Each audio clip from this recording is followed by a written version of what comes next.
I messed up.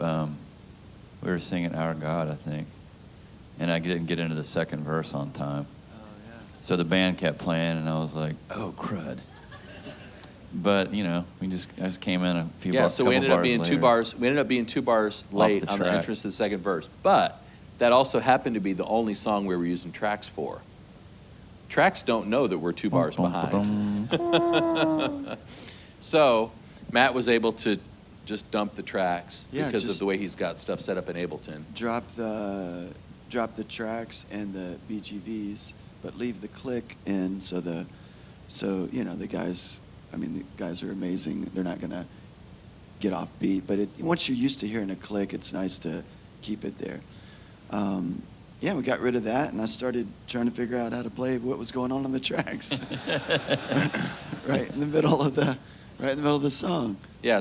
So for some of you, if you weren't here for the breakout session with Matt yesterday, that's a great reason to have things split out the way we do, and to have individual macros or faders that are controlling different elements. So we could lose the tracks and the background vocals that were on those tracks without losing time. Right. So the click was able to keep going. I was aware because I know the song well enough that I know, okay, he's 2 bars late. So I dumped it from front of house before Matt even got rid of it in the ears, so that there wasn't this awkward tracks thing that sounds like everybody's off because they're not playing with the string parts. That's probably a good note for the musicians as well. I think if you are in a place where it's like, okay, Todd's here, Matt's over here with tracks, which way do we go? Always obviously support the singer. Follow the leader. Yeah.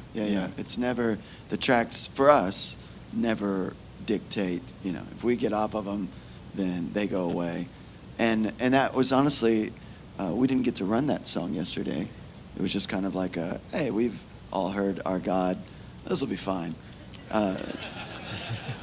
So we didn't get to practice it. So another reason to run a song before you play it. You might beef up your stuff a little too. Like if tracks go down and on verse 2, it's like just kick drum and tracks. Well, then if we get to verse 2 and there's no tracks anymore, then maybe I pick up a little something, or he picks up. Try to fill in the gaps a little. Great time for a bass solo. Exactly. No, I was going to say the same thing. That's a great point. Is if knowing, okay, a lot of the intensity of this song comes from the tracks from here on out.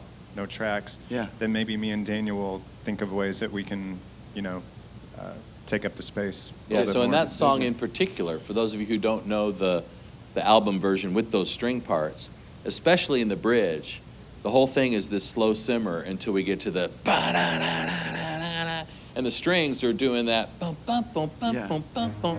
And so, yeah. Yeah, and I'm always just doubling that nice and light, but when they go away, I was like cranking it up to 30, playing stuff in the left hand. And so for me, I'm trying to figure out, okay, who's doing what in that bridge, so that when those hits happen, where I would normally jack the level on the string tracks, who am I going to lean on? Because it's always, for me, I've got a fader on the kick drum and a fader on the strings, so that when that moment happens at the end of the bridge, it's boom, it's lights, it's strings and kick.